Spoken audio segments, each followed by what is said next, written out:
is we're going to start doing anesthetic EEG monitoring and BIS monitoring. Oh, cool. Which is really cool because each drug has like its signature. And I'm in a neuroscience lab now, so it seems to make sense. And they're like, yeah. And I'm like, because all of their research is interesting and it's interesting for them to perform, but I'm bored with it. So I was like, what's something I like doing?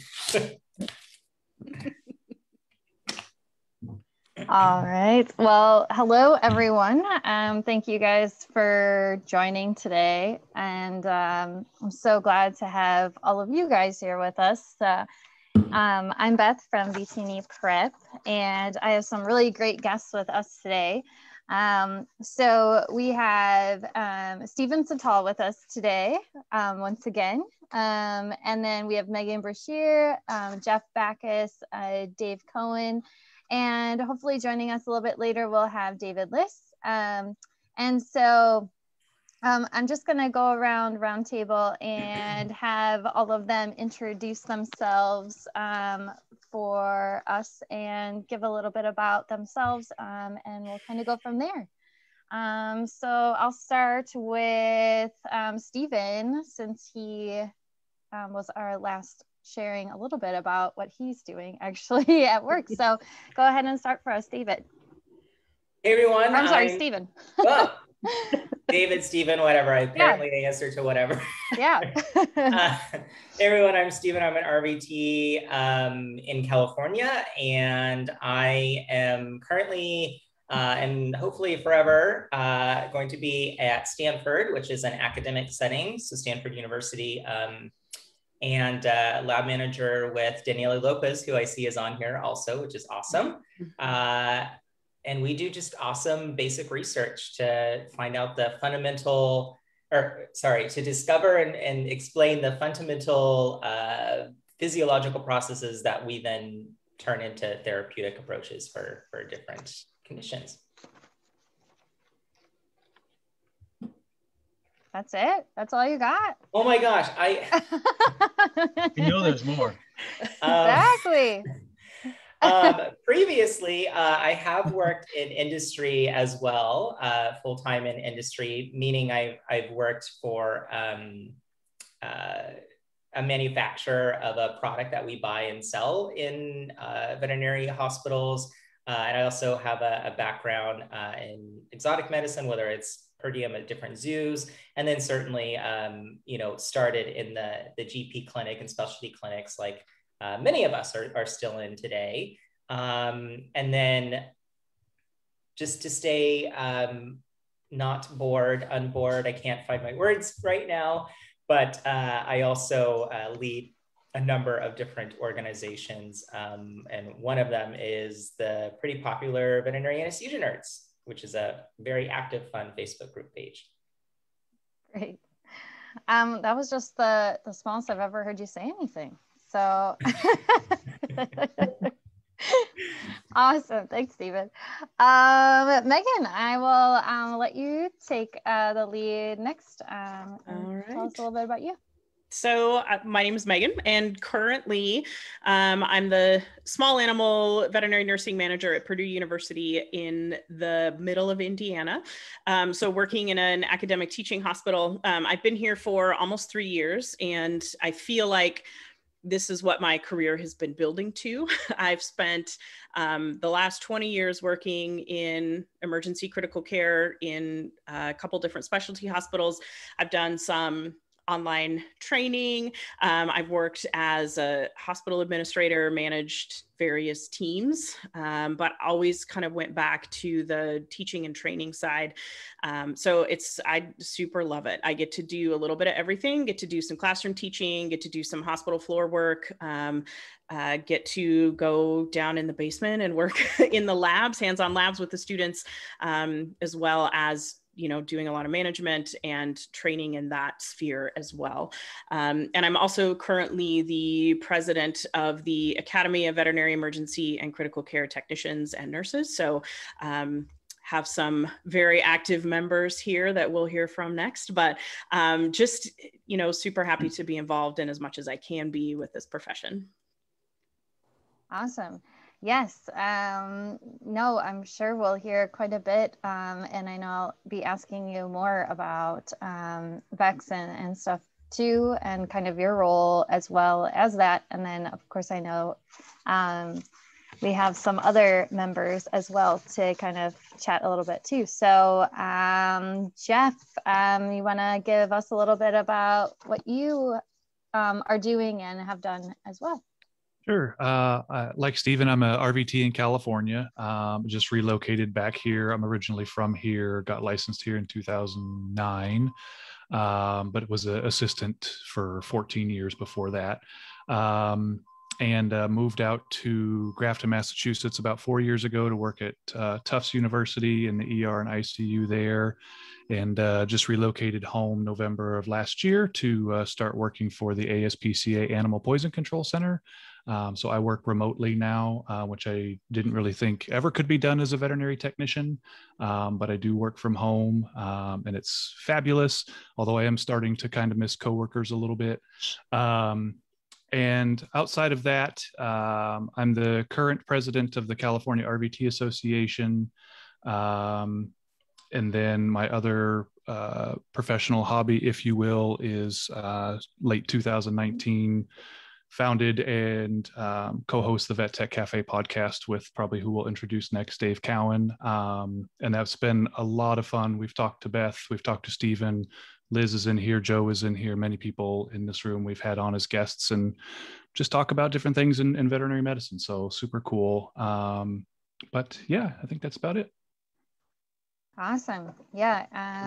And as Dave and Jeff know, I'm probably the big groupie of Vet Tech Cafe and tell everyone about it that I talk to at practices and stuff. So it's been a huge success, I'm sure, on your guys' end. So we'll definitely be talking more about it. And then Dave, last but not least, tell us a little bit about you and what you're up to. So my name is Dave Cowan. I'm a CVT. I'm a VTS, emergency critical care. I've just recently, I would say November-ish, switched into a relief role. So now I do primarily relief shifts, working primarily in North Carolina, but I have made some trips up to Connecticut to do some consulting and some CE and things like that up there. Let's see, what else?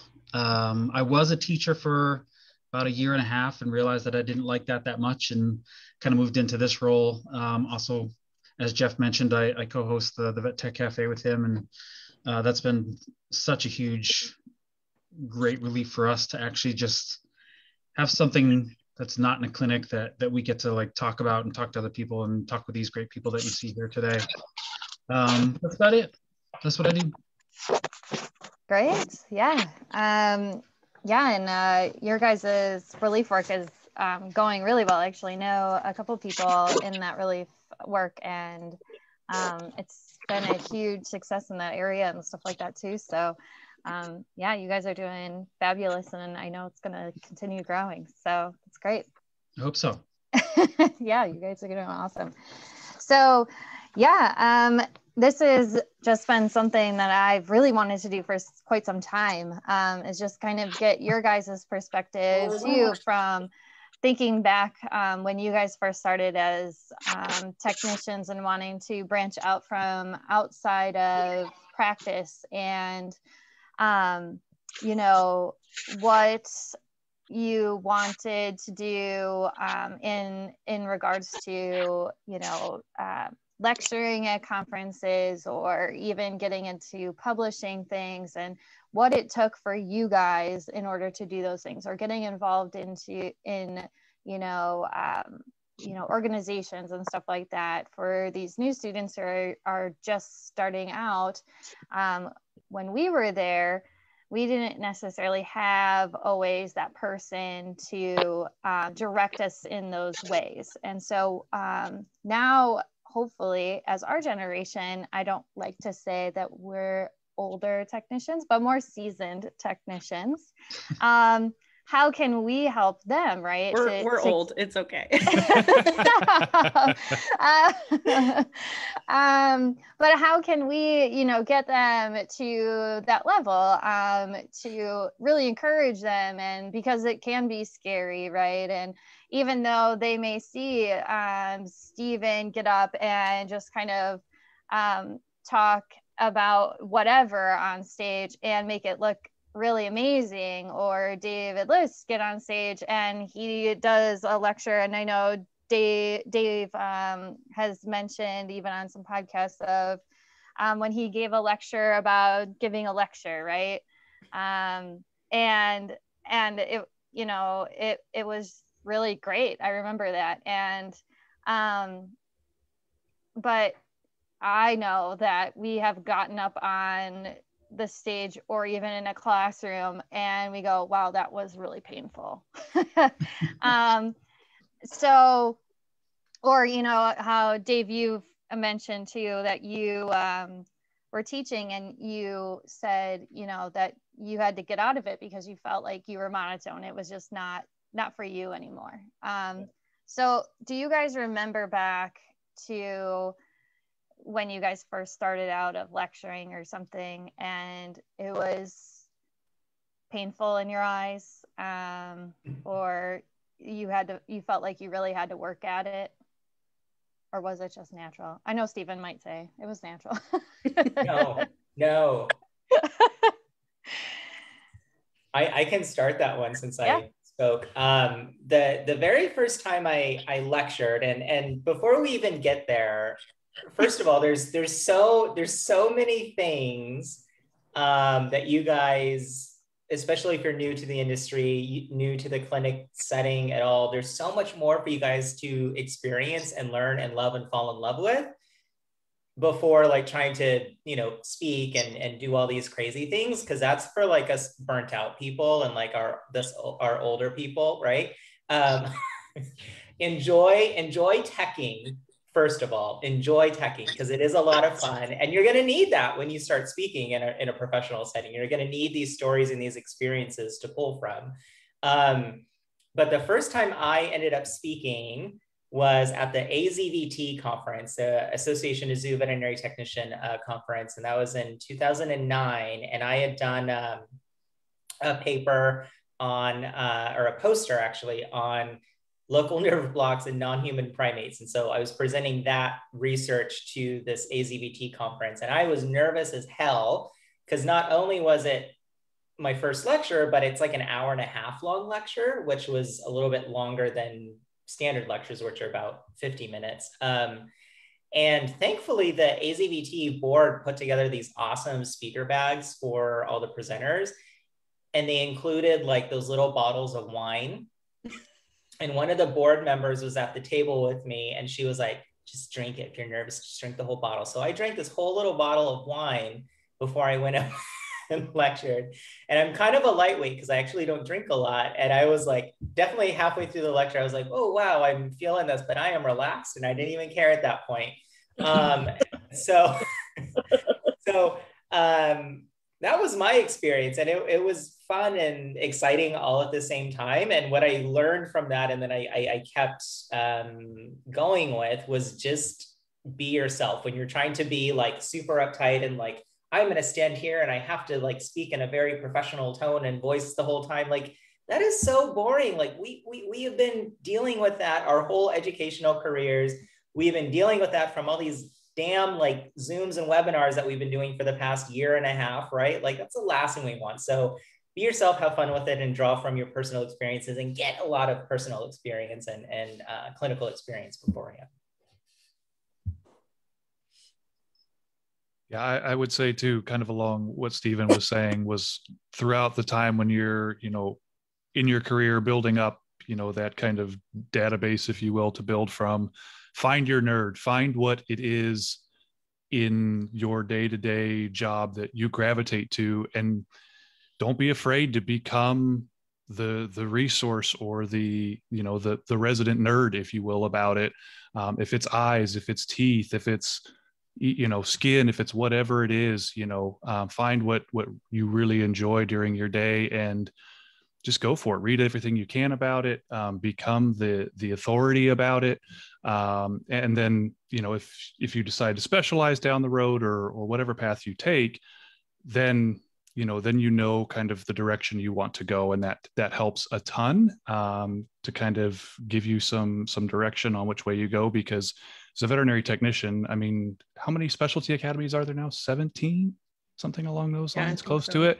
So, I mean, there's a lot of different things. If specialization is for you, it's certainly not for everybody, but, you know, if you want to really hone in on something, there's lots of opportunity to do so. And, you know, I know when I went through school, it was the very classroom setting. You know, it was just the day's lecture. There was really nothing about what life looked like once you got out of the school and all the different things you could do, which is the whole point of why we're here tonight and this whole series that Beth does. And it's a wonderful idea, because I think this frankly is when we need to open people's eyes to it while they're still in school, so that they can go into the field with eyes wide open and see all of the different things that they can do, and not be so narrow focused on, you know, working GP or doing this thing and 5 years later wondering what the heck to do. So, but in terms of speaking, once you find your path, once you find that thing you're super excited about,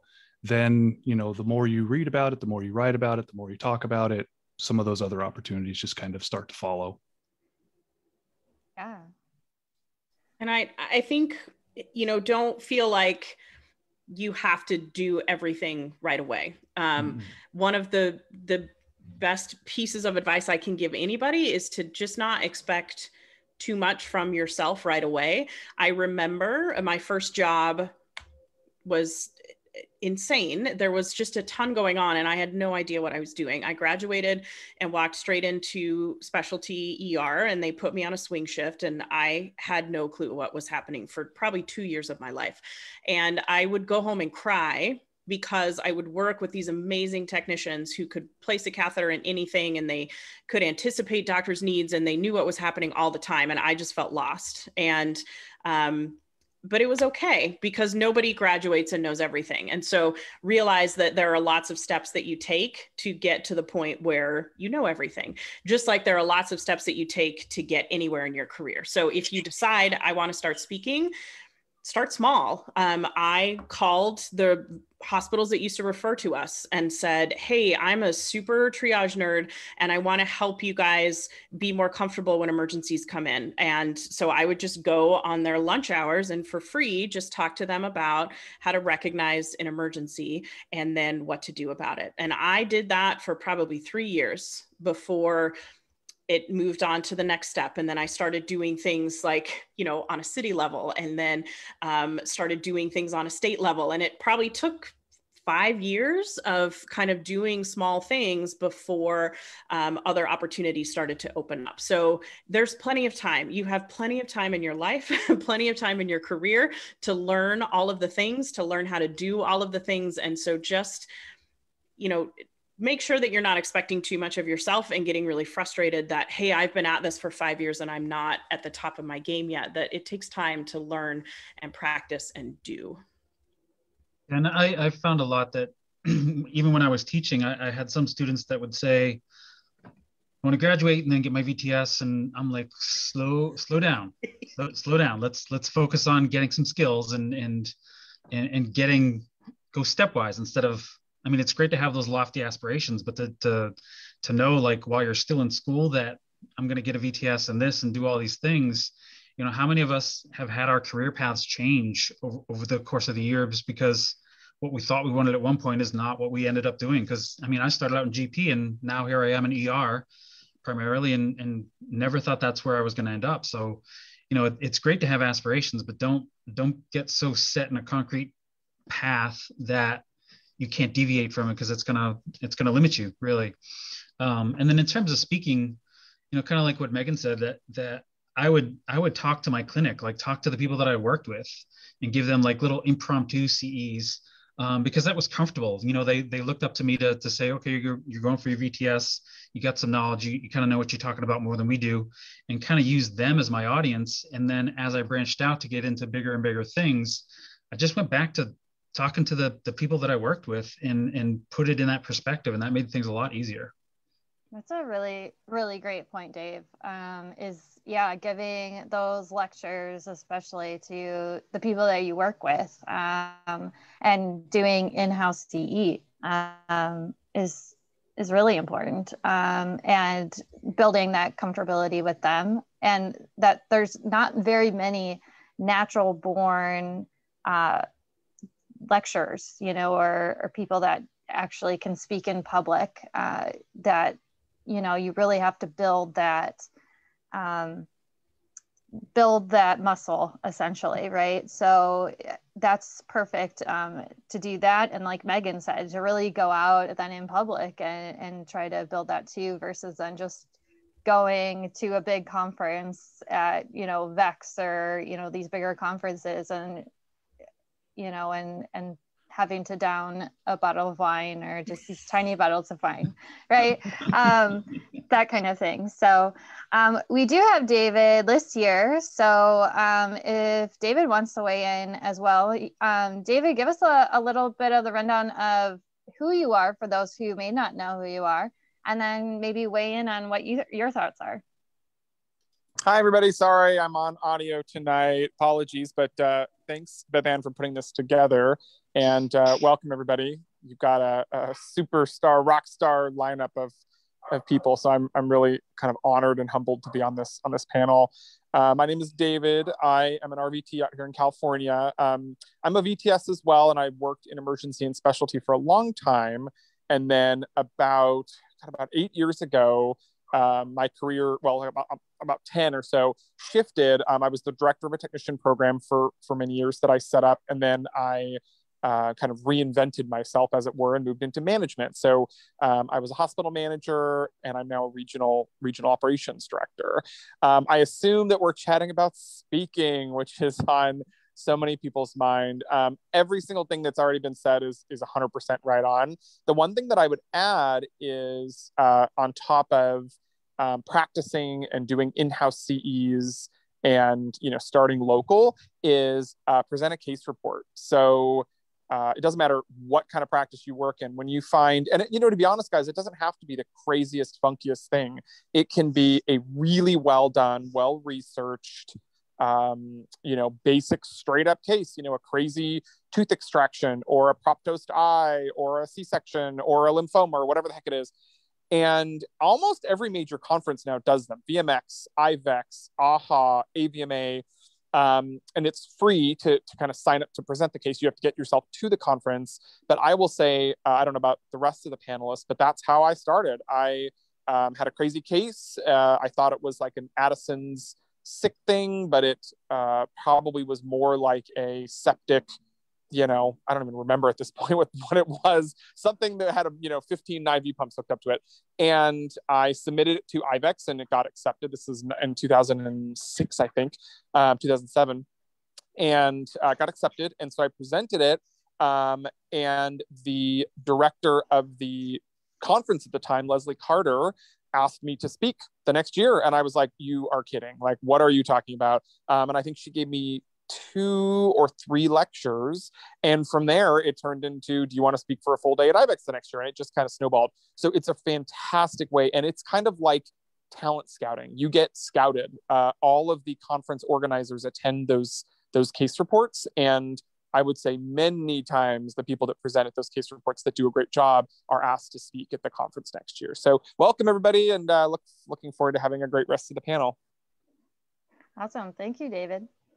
So that's a great point too, is bringing up, case reports and stuff too. And I know at, externships and stuff as well, that it can be one of the things that may even be, I know when I taught as well, we did case reports. I'm not sure when you guys taught too, if that was something that you guys did for externships as well. But that may be something, just if you guys haven't graduated yet, to even, grab onto a case report and even ask to present a case at the end of your externship to the group. It's not something that you don't you know, that you can't say or have feedback on from the team that's there, you know, just because it isn't something that isn't assigned to you, that you can't request to do. It's always nice to have feedback and just kind of start things off. But it's always nice to have feedback from the people that you're currently working with at an externship site. And it's just a good way of kind of kicking off your career, you know, just when you're starting out. So, and it's a nice safe place too. So even if you're just presenting it to like your mentor, if you're not sure about doing it in front of everyone yet. So that's a great thing to add. So Megan, so I remember back in roughly 2009 at IVEX in Chicago, you were there talking about this new-ish thing called @dev. And I remember this just because I live in Chicago. So, but can you tell me, as a person who kind of started way before their time in virtual learning, in a virtual learning platform, now that we all live in this virtual learning platform, and it was said, you know, that this cannot be done and all of that. Well, you did it. How that all kind of came about, and it really snowballed fast, and became this really, really amazing thing that still continues today. But how that kind of came about, and really what your idea was honestly behind all of that. And yeah, I mean, granted, your just your part in education alone. I can only take just a tiny amount of credit for that whole idea. First of all, I can't believe that was in 2009. I am old. You can call me old. I am fine. I feel old at the end of my shifts. But I, at the time, back in the mid 2007 or 8, kind of when we were developing whatever this was going to be, I was responsible for training new hires that came in, and enjoyed that. But, you know, just working a bunch of different shifts and trying to be there with all of the people and trying to figure out the best way to teach people how to do things that didn't come in all the time. You know, if you're going to be on an overnight shift and maybe, you know, you're going to be responsible for dealing with a patient with a central line, and during your 2 months of training, maybe there wasn't a patient with a central line. So how can we teach you how to do this so that you have the confidence at 2 a.m. to do something that maybe you've not had, you know, the opportunity to look at before. So was just talking to a coworker about that, standing there in ICU between treatments. And he just happened to be somebody who is very computer savvy, somebody who is just a forward thinker. And so he said, you know, this was about when iPhones were coming out and everybody had one and they had these pretty good cameras. And he was like, well, couldn't we just like videotape you doing something or anybody doing something, and then we can just like store it on the computer and people can have access to it. And literally that's where it started. And so the two of us just kept talking about that. And it was very local, like, let's build this for our own team. And at the time, our hospital leadership was talking about ways they could continue to make money, because then we hit the recession and we did not have very many people coming into specialty. And if they were coming in, we were doing a lot of euthanasias, and it was kind of a rough time. And we were closing, we had satellite hospitals that we had to close, and we were laying people off. So how can we, when people don't have the money to send their teams to get CE, how can we provide some sort of learning opportunity for them? And so it was just this good, perfect storm of us talking about it in the hospital and leadership talking about it. And it turned into, well, if we want it here in our hospital for our team, probably other people need it in their hospitals for their teams as well. And so we just started filming. It's so embarrassing, those very early proofs of what we were trying to do. We bought pizza and we paid technicians in pizza, and we made them sit and watch these early videos to see what they liked, what they didn't like. So we had these focus groups, and we took that information and just turned it into what those videos are. Something I'm super proud of. It, grew into something that was a little bit bigger than what I wanted it to be. And not in a bad way. I was doing a lot more marketing and social media stuff and a lot less, hands in the middle of medical things. And that's why I eventually stepped away from it. But it is still this huge thing that I still am super honored to be a part of. And it really just grew about people talking about what they were interested in, what they wanted to do, and what we needed. So I wish that I could take credit for coming up with that great idea, but all I said was, I don't want to be here at 2 a.m. Is there a way we can give people the information they need so that I can be asleep? That was it. Yeah. I'll give you credit, Megan. Like when I think about Dove, I'm like, Megan, she's a face of that. Only because I don't have enough shame, and I will just go on camera and just keep going. And it happened to work, but it just a super fun project and exactly what we wanted it to be. So that just was a really fantastic experience for me to go through that.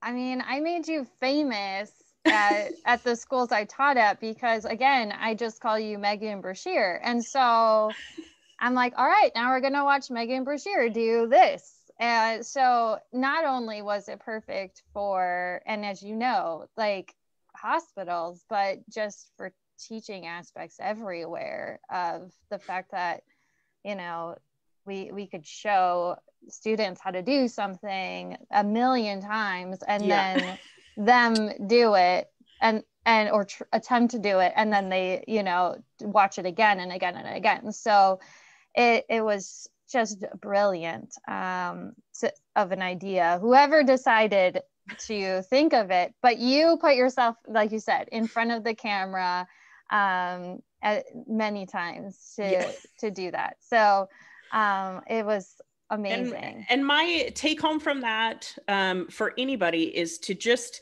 talk about what you like doing. The conversation that was happening with the leadership team, they knew that I was really interested in training and education. And had I not been sitting down in my annual reviews and telling them, I really like my job, but I wish I could do more of this, that they kind of built that with my wants and kind of what I was working towards. They said, hey, we can help you do that. So if you're with a really good organization that wants to help its people stay where they are, but also grow, then that was it. That was kind of their retention plan for me for a long time, because that's what I wanted to be doing. So just keep saying it, no matter how ridiculous you think it is. This is what I'm interested in. This is what I want to do, and kind of work towards that. But if you just keep it to yourself, or just go home and say, I'm not happy in my job, I might as well stop being a veterinary technician, that's not the answer. I still love what I do, but you have to kind of figure out what those parts are that you're really passionate about, and then tell somebody so that they can help you, get into the spot that you want to be. That's a perfect explanation. I was actually going to ask you guys later, like, what keeps you guys in the field and keep kicking along the way. So no, that's perfect. And so speaking of innovation, all of you guys have kind of been in innovation mode throughout the time. David, you've been in innovation from really early on, and of being involved in ER vet tech rounds, as well of being a person who, I shouldn't say when social media was still, Facebook was around, of course, but we didn't have that many technician-based groups at the time. I think, gosh, I'm not sure you probably know better than me of when ER Vet Tech rounds started. I probably joined in 2012, 2012, probably, when I was studying for my VTS boards, or starting around that range. But can you, since that time, there have been more and more vet tech groups that have kind of come up and have been more active in, like, you know, helping and really gravitating to want to better vet techs in general, like teaching aspects, not just kind of complaining about their job per se, right? Can you kind of talk about how you got the idea of really wanting to start ER Vet Tech rounds, or where that kind of came from? Sure. Thanks, Beth. And so, yeah, we've ER Vet Tech rounds was formed in 2009. So it's a little crazy to think that it's 12 years old. I've since stepped back from it, but basically, gosh, I mean, I think the idea was really born out of seeing some beginning Facebook groups develop, not related to vet med. And I think that there were some group chats that happened. I'm trying to remember. It's been a while. I do think that there were some group chats, and we were talking about, I don't know, something, CRIs or CPR or something. And they went on and on and on, right? And you know, people were adding stuff, and then they would kind of settle down, and then they would pick up again. And I thought, well, heck, you know, I've got, I don't know, 50 VTS friends on, you know, on Facebook. Why don't I put this group together? And it exploded like crazy. I don't know how many members there are now. There's definitely 5 digits. And right after, Veterinary Anesthesia Nerds started as well. I'll call out Stephen for that one. And I had a couple of co-moderators, Liz Houston and Brandy Hellowa, who helped me. And we, you know, we wanted it to be a safe space. We wanted it to be, and I believe it is still, moderated. We did not, as you mentioned, want it to be, you know, anybody's random thought or comment, you know, or I guess comment could get posted, you know, obviously people could comment. And we definitely had our fair share of a few tiffs and a few banned people. You know, we always wanted it to be respectful, and it mostly was. And we would post cases, and for a while we posted regular content, and then it just took on a bit of a life of its own. And I think it was just, you know, it was the beginning of kind of the influencer era, veterinary and non-veterinary. And, you know, Megan is absolutely an influencer, and Stephen is, and Jeff and Dave now have a podcast, which is super innovative. And so I think that our kind of generation of veterinary professionals are you know, many of us are late or early millennials, and millennials are extremely entrepreneurial. And so it's kind of this idea of, you know, you have an idea, well, how do you get it done? So it was really fun. And if any of you, you know, would like to join, I'm no longer involved in it. It wasn't anything personal. I got busy and stepped away from clinical and felt like I couldn't really, you know, kind of contribute as much, but it's still going strong. So ER Vet Tech rounds. And then, you know, I'm sure Stephen will talk about Vet Anesthesia Nerds as well, as what really overtook ER Vet Tech rounds as well, because what we didn't realize, you know, was that ER medicine is a specialty, and so is anesthesia, but anesthesia is done in every clinic in the world, right? GP, ER, specialty, whatever, and emergency is mostly done in emergency practices. Certainly GPs see it as well. So it was really cool to see what I think of as kind of our sister group, that VAN, you know, be born. And then Stephen and his crew took it to absolutely the next level. Yes. Yeah, absolutely. Yeah. And I will say I was not initially, so I was an ER technician, born and raised, and then I evolved into like an educator where I was forced to teach anesthesia and surgery, and literally forced. And then all of a sudden I found this passion for anesthesia, especially. And so there I was in Stephen's group, and I love that group. Like I need it almost every day. I'm on there just searching away to see what Stephen has now posted, or he'll say the search function almost every day. and I just love it. So yeah, Stephen, talk about your guys' group and how that all happened, and yeah, tell me a little bit about what you guys do in that group. Yeah, well, really, it was the brainchild of Tasha McNerney 7 years ago, and she was on the road to becoming a VTS in anesthesia and wanted a group of other VTS people or people that are super interested in this particular sect of the field.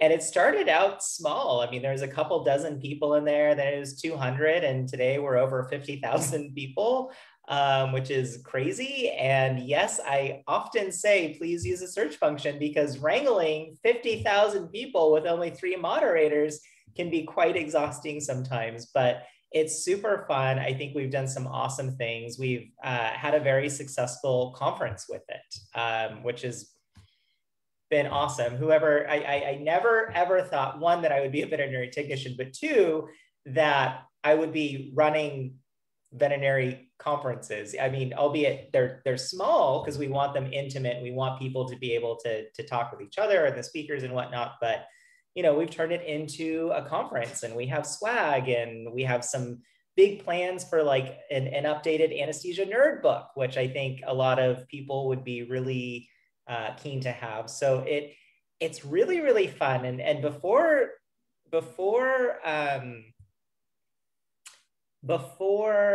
what was I going to say? I totally get so excited about this. Megan, I just feel like Megan was somebody I definitely looked up to. Oh my God, this is so weird, Megan. I'm fangirling over you. I'm telling you my secret fangirl stories. So I actually did look up to Megan. I still look up to Megan quite a bit. And certainly the ActDev, I think, definitely led us, the anesthesia nerds, on how we wanted the page to be ran. Like, we wanted it fun and inviting, but very focused on the actual topic. And certainly Megan's style of teaching is something that we kind of wanted to bring in there. Although I certainly have veered from that path a little bit with my own style, but it's been a really fun adventure, and so many avenues have come, or so many new opportunities have been opened up through it, not only just for the people as admins, but for technicians that are part of the group as well. Something that we really encourage, and we always have the backs of young entrepreneurs with their new inventions, you know, whether it's the Petty Pop or I can't remember that, something industry, starts with an S, 3D printing these bear hugger pieces that can dry your anesthesia circuits or hold your bane in place so it's not falling off the table all the time. We have a couple of other, we have Janet Fort Worth, who invented a waste anesthetic gas collecting device so that if you are having to box down animals, at least it's safer for the people around and the animals. So I think it's cool to be able to elevate and support other young entrepreneurs within these groups as well, which is something that we've tried to do. Yeah, that's really awesome. Yeah, I mean, I absolutely love your guys' group and the podcast that Tasha does as well. You know, your guys' platform is just amazing, and I try to bring a little bit from you guys over to my VTNE prep a little bit, and sometimes I want to use the search function on mine. Sometimes I may need one of your videos to put in mine. So can I make one more comment? I think, yeah. So just going off of using the search function thing, especially for all the young people, the students that are still here, I think that's so important. And I think all of us, especially us on the panel, we are a very passionate group of people. And before we ask like a question, I don't think there's such thing as a dumb question, but I'll say sometimes there's a lazy question, right? Like, if you ask a question and you haven't even tried yourself to look a little bit, there's something wrong with your question. And I would consider that a lazy question. Like, we are all driven people that are looking for answers. And that's where we start to utilize these groups more effectively, right? Say, hey, I've looked in this journal, I found this. but let's discuss this because now I'm a little bit more confused. And that builds not only camaraderie and networking with your other peers around the globe, but also helps you learn and helps cement those new ideas in as well. So I think that's super important. Yeah, that's really perfect. Yeah, it gains that better understanding. Definitely. So talking about additional innovation, we have Jeff and Dave, who took it to even a bigger level.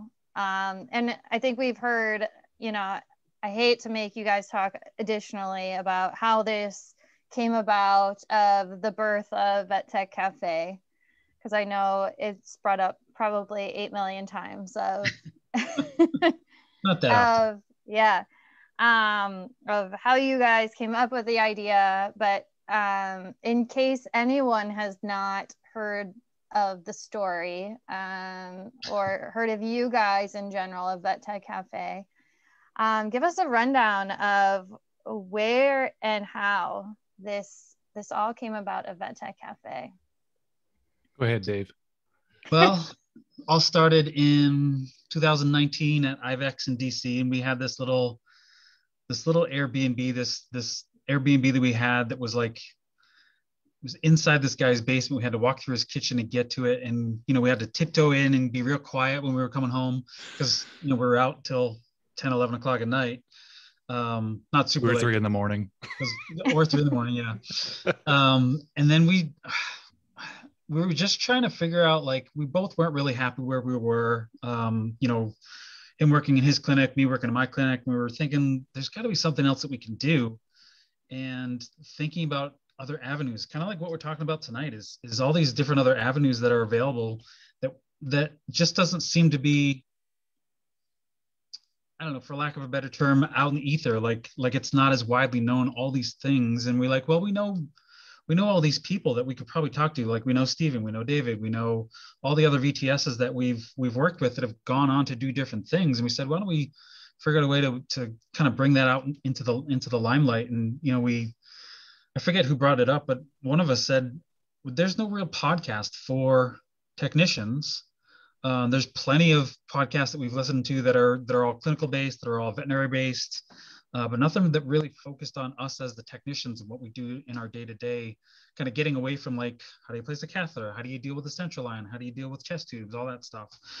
So that's kind of where it all started. And, admittedly, it was after a night of imbibing at some of the local establishments in DC. And, we started writing all these things down, and the next morning we were still jazzed about doing it. And, we kind of said, let's just see where it goes. And here we are. And Jeff, you got anything to add? Yeah, I'll say for me personally, it was, I had thought years ago, not long after I got my VTS, that I wanted to start a podcast. I'm admittedly, I'm not a huge podcast listener, but I was working overnights with another technician at the hospital I was at, and he was a huge podcast listener, and he had one earbud in all night long and was just listening to podcasts. And I thought it was a really cool idea.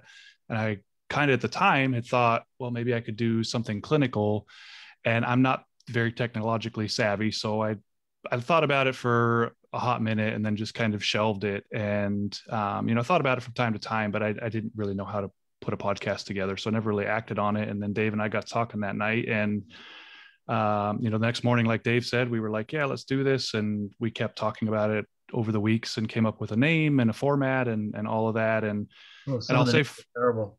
Yeah. Yeah.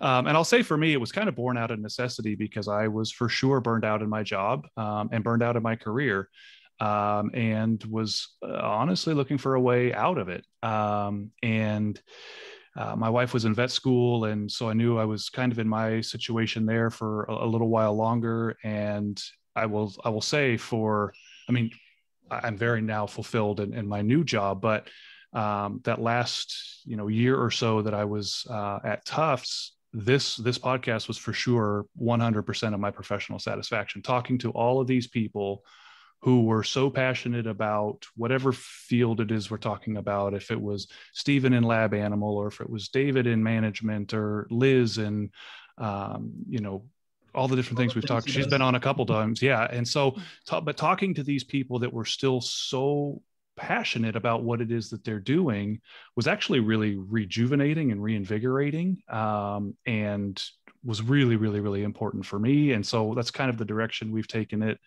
And so it was like Megan was saying earlier, kind of that perfect storm time wise of nobody else was doing it. And then right around the time we launched, it seemed like every week there was a new veterinary technician podcast, but none of us were kind of doing the exact same thing. And there was this space for all of us. And we have like a veterinary podcasters group on Facebook that we talk and share ideas with, kind of like Stephen was talking about with the anesthesia nerds, and collaborate on some of that stuff. So it's kind of built its own little community, and it's been a ton of fun.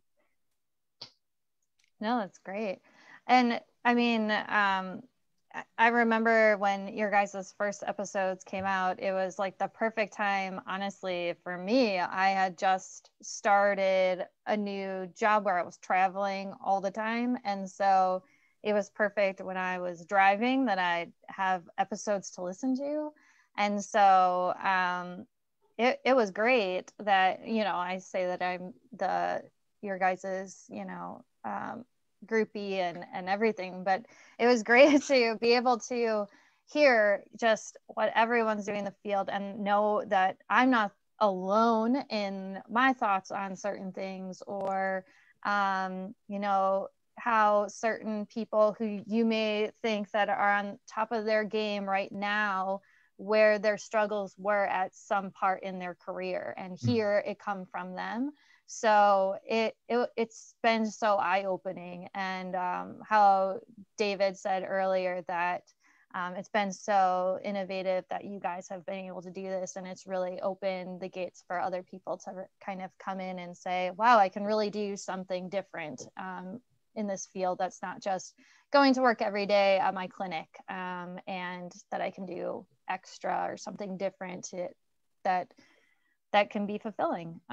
So yeah, I think it's been really fabulous to see what you guys can bring to the table for all these other people, and bring to light in certain things too. And I love, you know, that you've had people that you can shine light in on, who's helping in World Vets, and other aspects of things where people may not have gotten to know about these things as well. So Yeah, absolutely. I will say we've done whole episodes on things that until we did that episode, I didn't even know they existed. I never heard of World Vets until Dave mentioned, you know, his former coworker that did some work with them, and we did that whole episode about it. I had no idea about it. And again, just talking with people that are so passionate about these things, and the whole reason for the panel again tonight, just kind of exposing people to all the different things you can do. Like, once you have your RVT, you know, that is not just, you know, the clinic you did an externship at. I mean, you can branch off into so many different ways, so many different areas, and it's fascinating. And that's, like, you know, half of our mission is trying to shine a light on some of these different career paths that people take. Some of that is specialty, some of that is management, some of that is outside of the clinic, and you know, just talking about all of these things with the leaders in their field is really, really, really a lot of fun. yeah, definitely. Yeah, and I say all the time, our industry as veterinary technicians is still very new. You know, being that we've just started in the late 80s, even though, you know, gosh, our newer generation, like my daughters like to say that the 80s was just so long ago, and I'm so old and whatever, but that's not that long ago. And so we still have a lot of work that can be done in our field, and so we get to write whatever we essentially want to do in the field. And so all of you guys have done such a great job in writing what we can do, but there's still so much that can be done, even, you know, like sure, we have some lines, but they're not that many.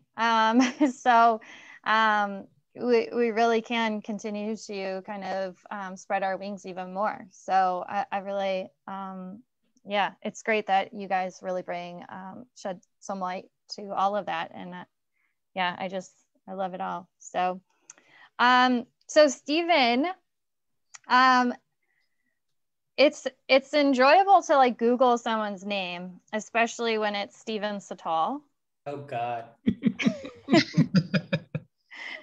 And I know I didn't write this one down for you. So I saw a list of all of your publications and stuff, and it is impressive, I have to say.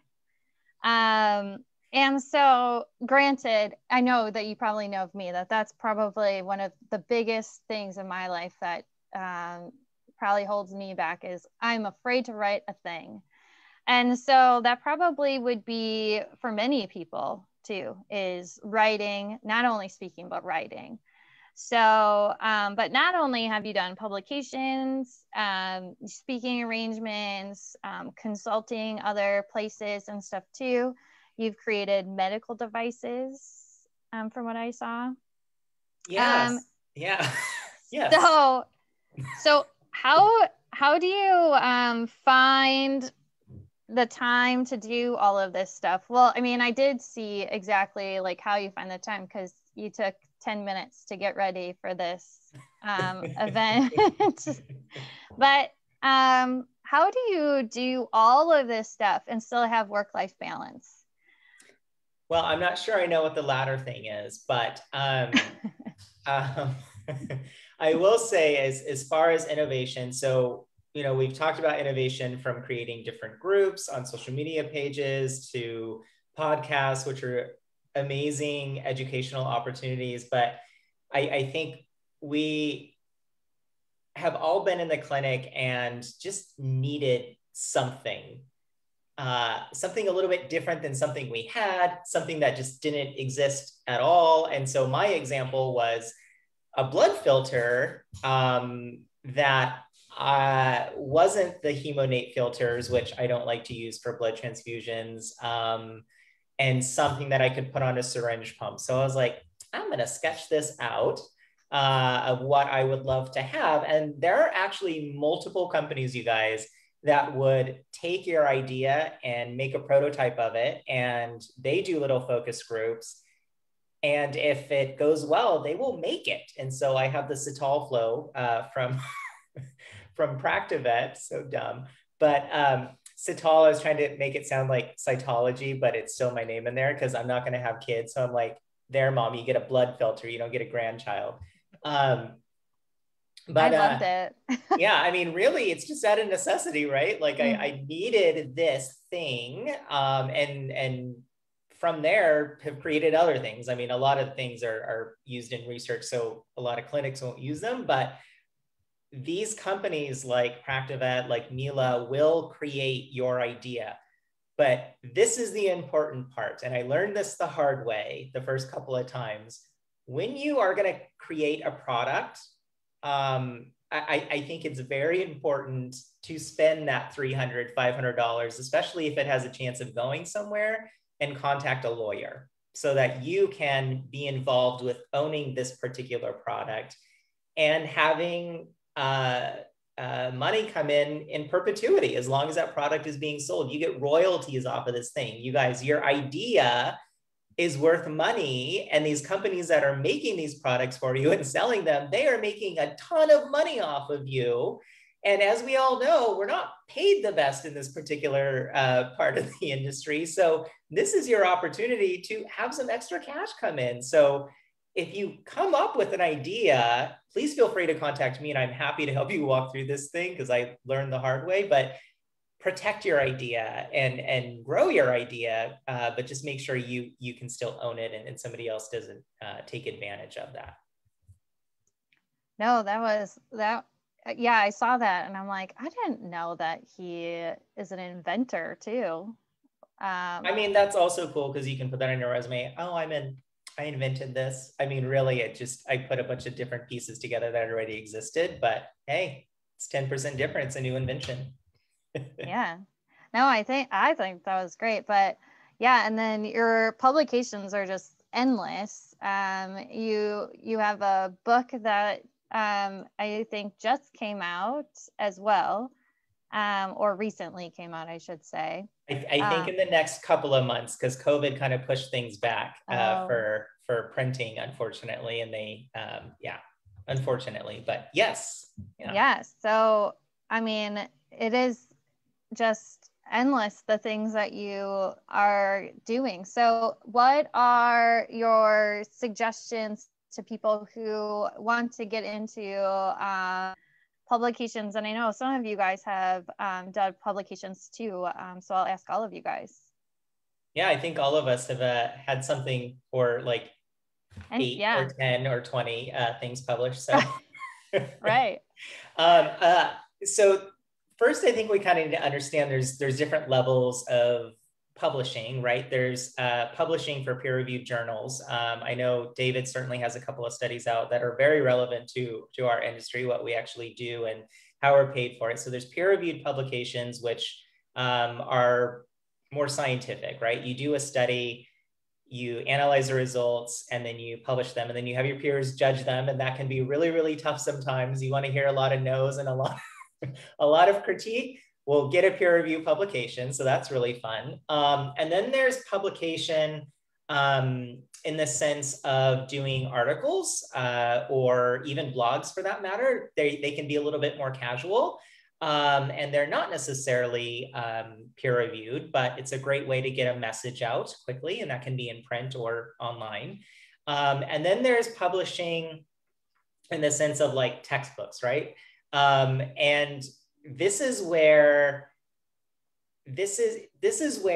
networking is so important, and certainly speaking is helpful. I don't think speaking is absolutely necessary, but I think once you become a speaker and kind of known in a particular area, you get these invites to work on a chapter for a particular textbook or whatnot. David did a textbook with Angela Randall's acid base and fluid therapy for technicians. I actually pulled that out today for the resident in the surgery I was in, and I was like, here, because we were doing some blood gas stuff. I was like, read this chapter. But it is great the way David, I think, set it up, and Angela set it up, is have some things that you've written that you're really proud of as a writing sample.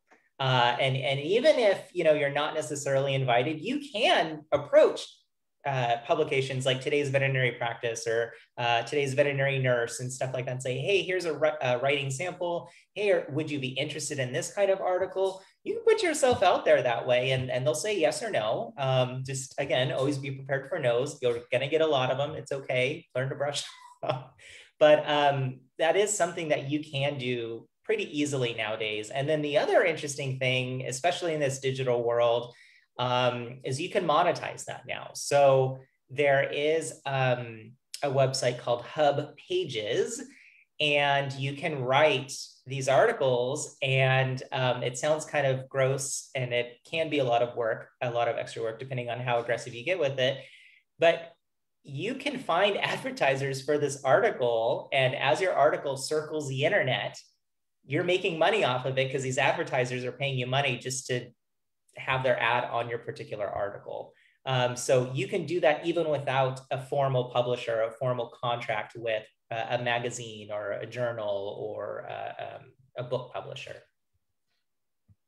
Great. And I will say most of these publications are looking for authors. So they will send stuff out, and, they'll ask, I'll get it. Hey, do you mind writing an article on such a topic? And do you know anybody else interested in writing anything else? So if you want to do that, go to the publication, whatever that is, and there's an email contact, and you can just say, hey, what are you looking for? Because I want to do it. And you might get, every time something is peer reviewed that I write, I have to sit down with an adult beverage and I have to read through all of the comments. And then I just have to close my computer, and usually take about 24 hours to not have my feelings hurt and then go back to it. So all of us do not like to have our work critiqued, but it is a necessary process. And it's still hard to have somebody say, yeah, no, no, I don't think that's right. And so I have to come up with 2 or 3 sources that say, yes, here is why I think I'm right.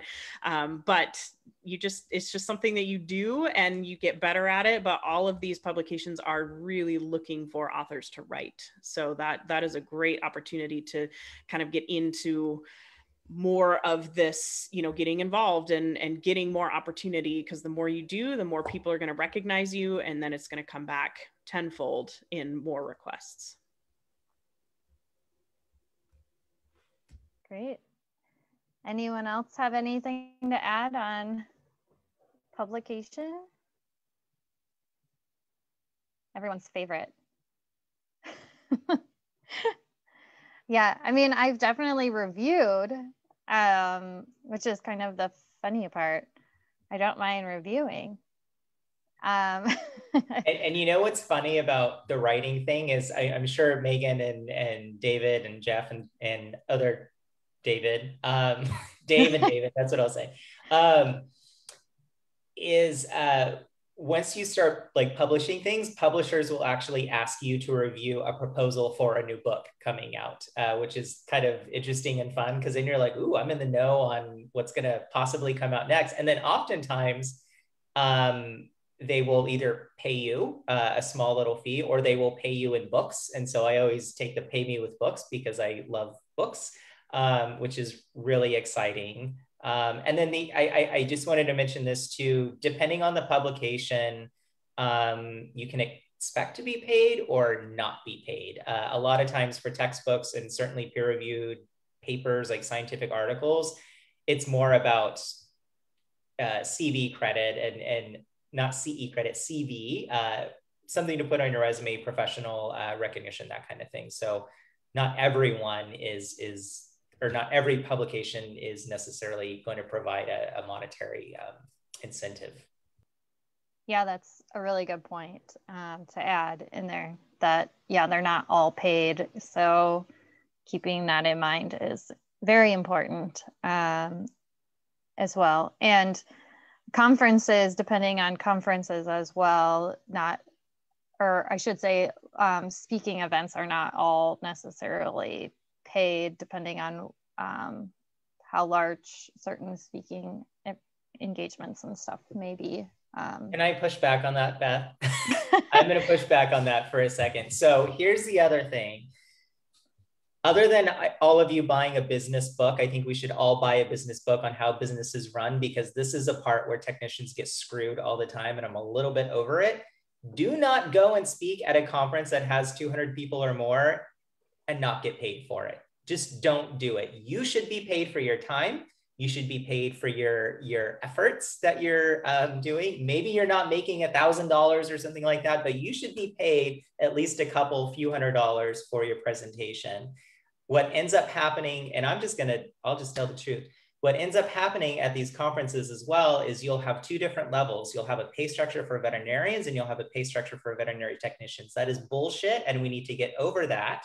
We need to be paid just as much, because the technicians are doing the tasks in the hospital that are making the hospital money. And if Megan's teaching someone how to clean a central line, right? and maintain that central line, that technician that taught that other technician how to do that should be compensated appropriately. So I think it is important to ask for monetary, or to ask to be paid, certainly once you get to a certain level and comfortable speaking in larger settings. Yeah. Also, I'm going to jump in here too. And to Stephen's point, most of these conferences that we go to, they're primarily attended by technicians. So the information that's being given by technicians to other technicians is more valuable, I think, than the information that's given by vets to vets, because every conference that I've been to, and granted, primarily it's been IVEX these last decade or so, but it's mostly technicians that are at these conferences. So to Stephen's point, we need to be paid just as much as the vets are.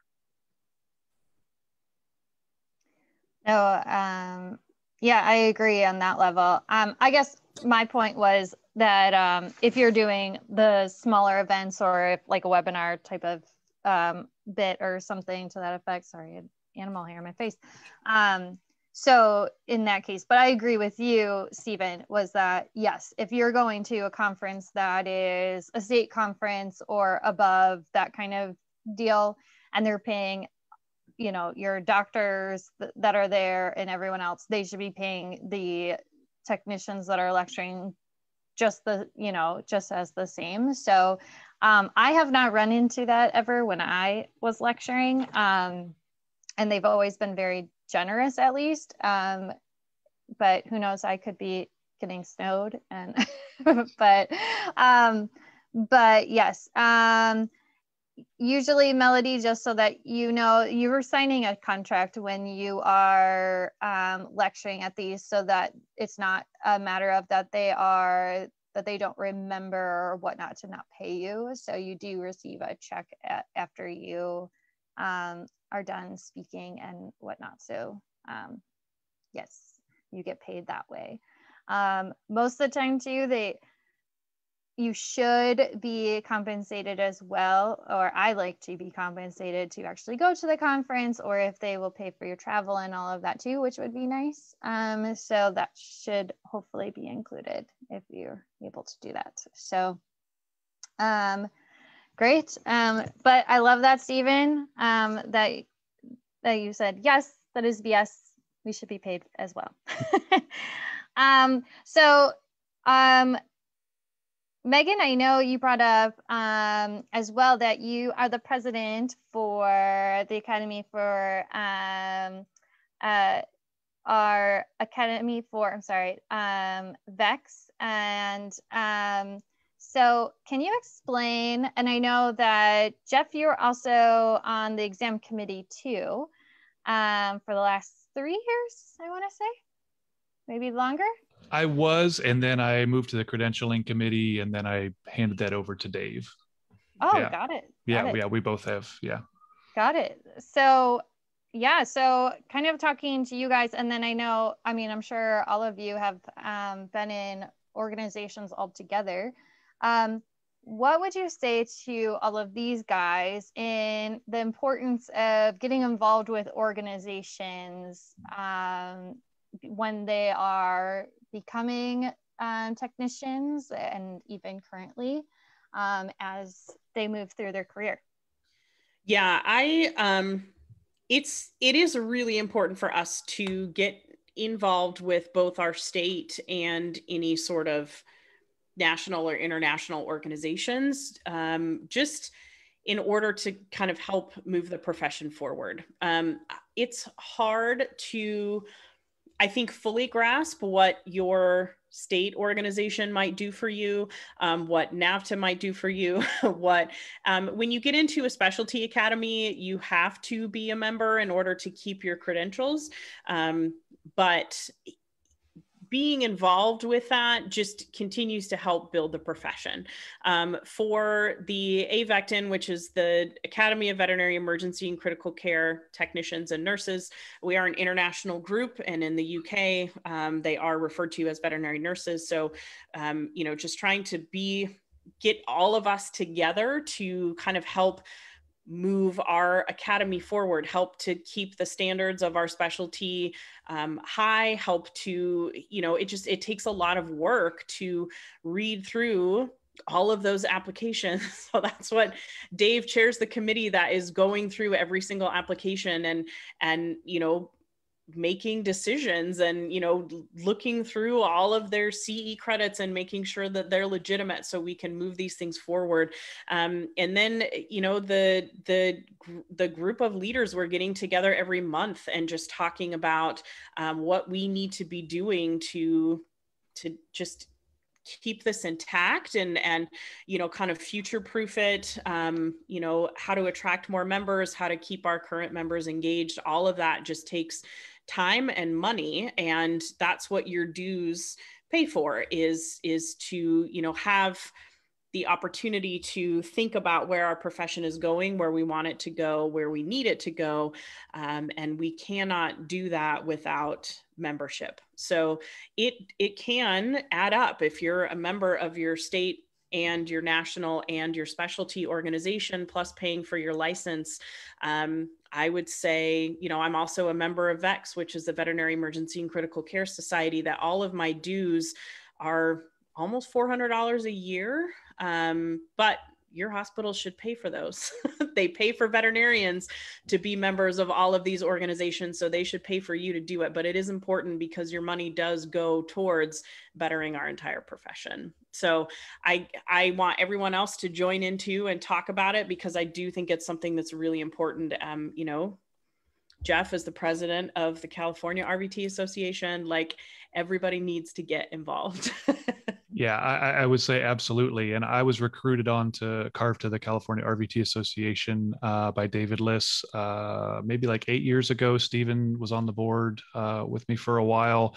And just as Megan said, trying to get membership, you know, with California being so vast, we have honestly probably as many RVTs as any other state in the country, but yet we really, really struggle to get membership. Licensure is very expensive here. It's $350 every 2 years. And there's a lot of technicians out there that don't get that paid by their clinic. And like Megan was saying, you know, ask your practice managers to cover license fees, association dues, all that stuff. It really should be part of your package, if you will. But it's really, really important, because the more people that join, you know, we really try hard to be at every veterinary medical board meeting, fight for technicians' rights to be able to do more procedures to kind of separate from veterinary assistants. So a lot of legal aspects. There's a lot that goes on behind the scenes, and it's all voluntary. You know, you look at what Megan does with Avectin. Stephen was on with NAVTA for a while. I mean, the amount of board meetings and you know, conferences that go on, and all that goes into that is all aside from everybody's full-time jobs. And, you know, we muster up, you know, 5 hours a week for this project and 10 hours a month for that project and all of these different things. And the more people that we can get involved and the more people that we can represent, then the more clout we have when we actually want to go affect change and do things. So, you know, sure, you know, there are a number of people that are silent members, and they will be till the end of time. And that's fantastic. Even that helps to be able to say, you know, we represent 6,000 RVTs in the state of California.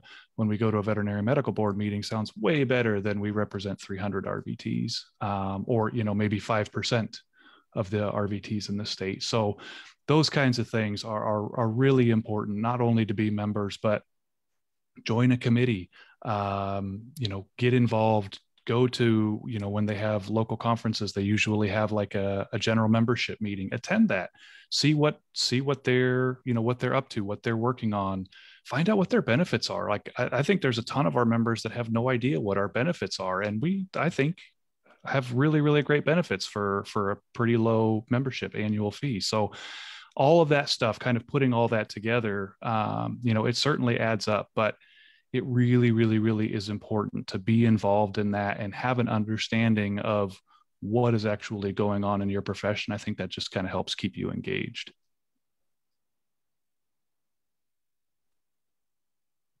Great. Anyone else want to weigh in? Memberships?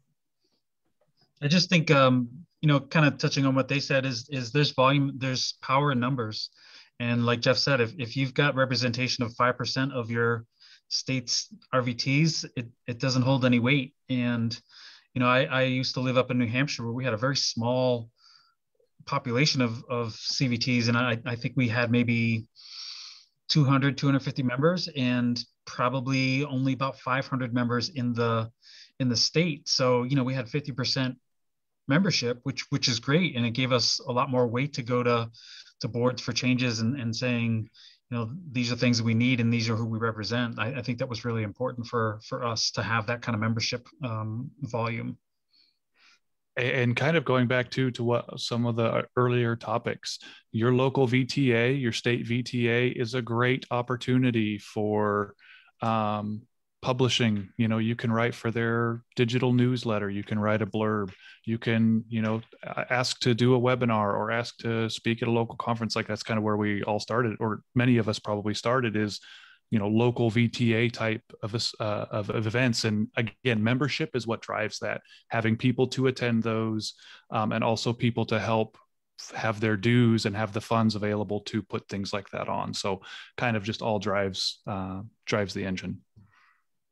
And then networking availability with local associations is extremely helpful. I mean, that obviously can grow into national associations as well, but especially the local stuff, if you're looking for that unicorn clinic and you keep burning through these clinics looking for that right fit for you, like this is a great place to start. You can ask your peers how things are going at a particular place, or oftentimes these vet tech associations have sponsored talks from different reps from different companies, and maybe you're feeling that itch to get out of the clinic, like knowing that rep and what job opportunities with that particular company, whether it's a pharmaceutical or a device company or just a larger distributor.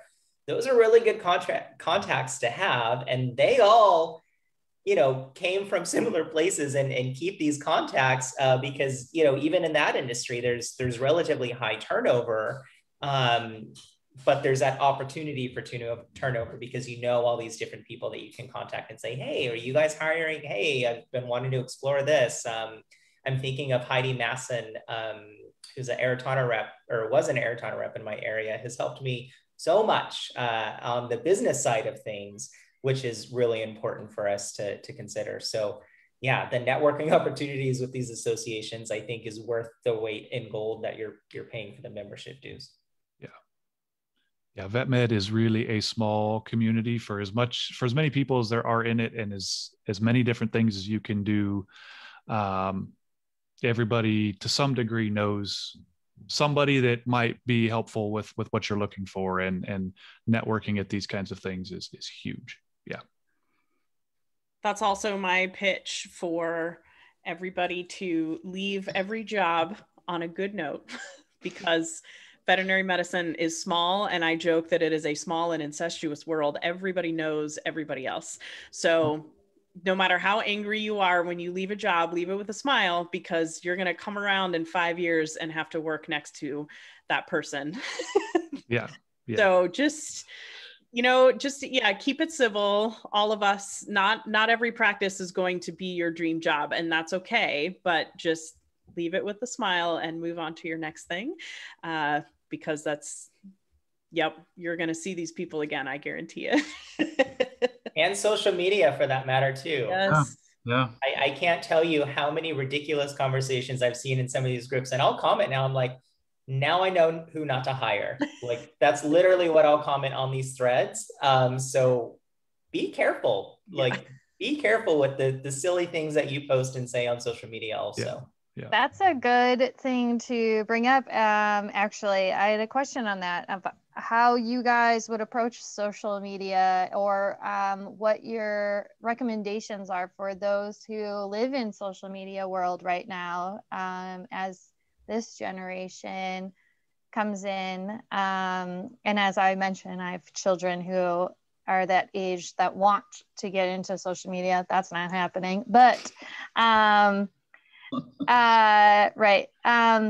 But as we act in the professional setting on social media, what are your guys' recommendations as the people continue to explore social media in a professional setting? And I guess we could probably start with our more manager level, David, I guess, on this. We haven't heard from David in a while. He's like, I'm just sitting back and listening. So this is a little bit of a powder keg. So what I will say is that there are laws that provide for free speech in this country. What I will say though is that there really isn't free speech in a business, and so you have to weigh. Well, let me put it more bluntly. a business is fully within its right to separate with an individual whose beliefs and views are quite contrary to their principles, mission, vision, or code of ethics. And I'm not even just referring to veterinary medicine. I mean, we've seen it happen during BLM, right? So you just need, and I'm not at all for censorship. That's not what I'm saying. But what I'm saying is you can't really go on social media, and portray or embody beliefs that your business, out of kind of respect and support for its employees, doesn't support, and then expect to continue to have a position in a company that, say, has policies, procedures, and rules along the lines of coworker respect, DEI, those kinds of things. So you just have to kind of understand that is something you could find yourself in. Now, that's kind of on the flip side, what you post on social media, an employer shouldn't really take a major action if it really isn't related directly to your job. So, if you have fun and you tag your friends and you're out partying, that's none of our business as an employer. It's more so, and even obviously politics, that's also not really our business. It's more action related, I think, rather than you kind of speaking your mind. Now, that being said, professionally, like Stephen mentioned, social media is not it's not Snapchat, guys. It doesn't go away.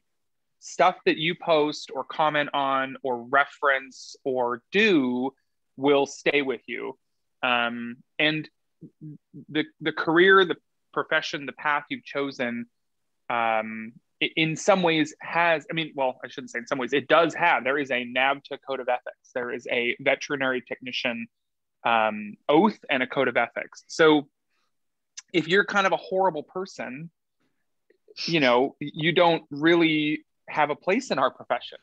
And I think you really have to think about how you come off and how you're portrayed. Now, that being said, if any of you are belong to any groups, veterinary or really non-veterinary, and you've witnessed or have been a part of some cyberbullying, you got to knock that shit off. It's ridiculous. The fact that you can post something on social media and it can be literally your basest, most kind of backed into the corner with your claws out comment against somebody else. And Stephen was mentioning this when he's had to kind of jump in on some of his veterinary anesthesia nerds, and I did it in ER vet tech rounds too. Our profession is about elevating yourself and holding yourself to a higher standard. And so getting in the mud with somebody is not holding yourself to a higher standard. So be the bigger person. Sometimes a thread just has to end, and you have to kind of agree to disagree. But that's kind of my take on social media, that it is an extension of your reputation in the community. I had a page for a long time, David Liss RVT, and I decided early on that it was going to always be above the line. It was going to always be about medical, scientific, nursing, and professional stuff.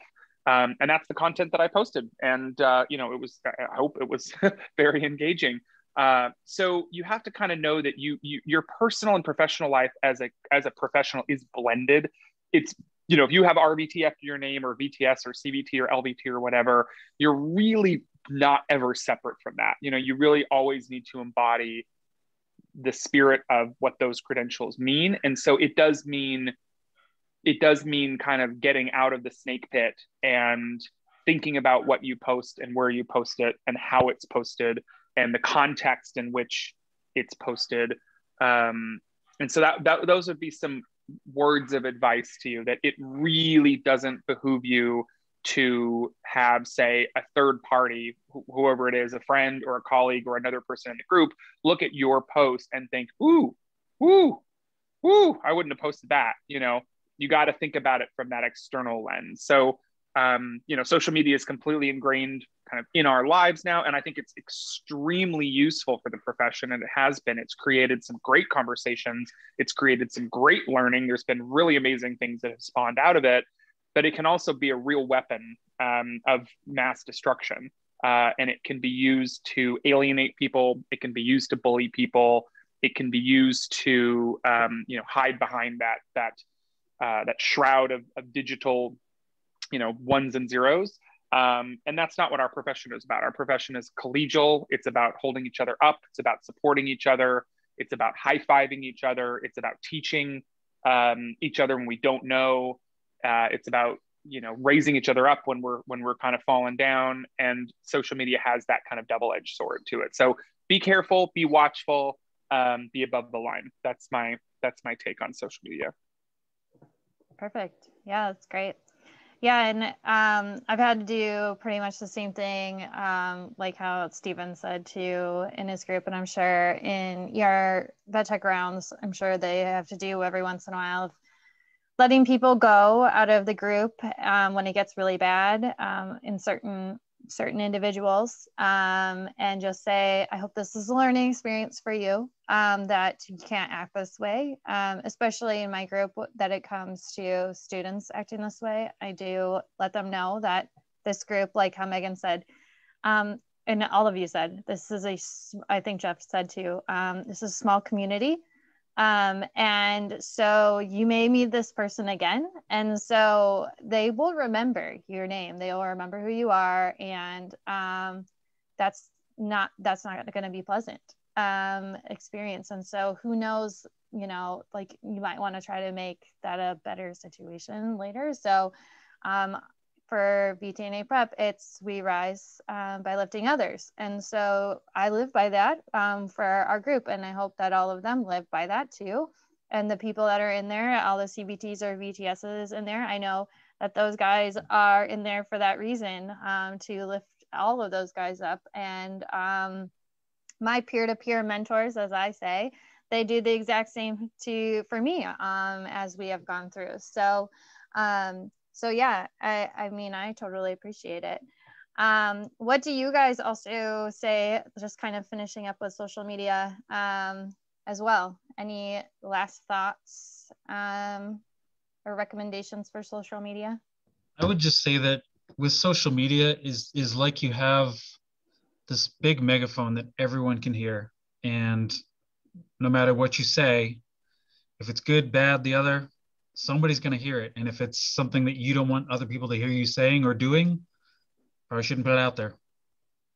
That's kind of how I do it.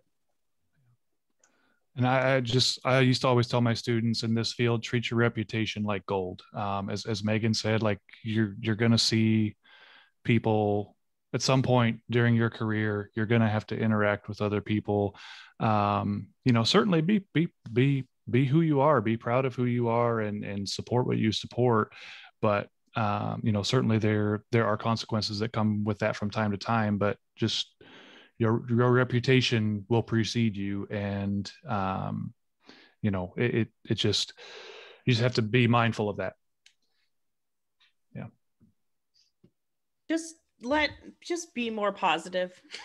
Yeah. It's really hard to see so many people in our profession just be negative about everything, about the clients, about the pay, about the hours, about I don't get lunch. I bet that stuff is true, but if that's the only thing we're putting out there, that's the only thing that people are reading, and that's not helping us. That's not helping us recruit into our hospitals. It's not helping us recruit into our profession, and it's not helping us move forward. And so, like we've said, social media doesn't go away. That stuff is up there and people see it. And there's enough difficulty in this world without having to go on and just see everybody's negative vomit all the time on there. So that's my challenge to everybody, is just to try to just be a little bit more positive when it's a permanent thing like that.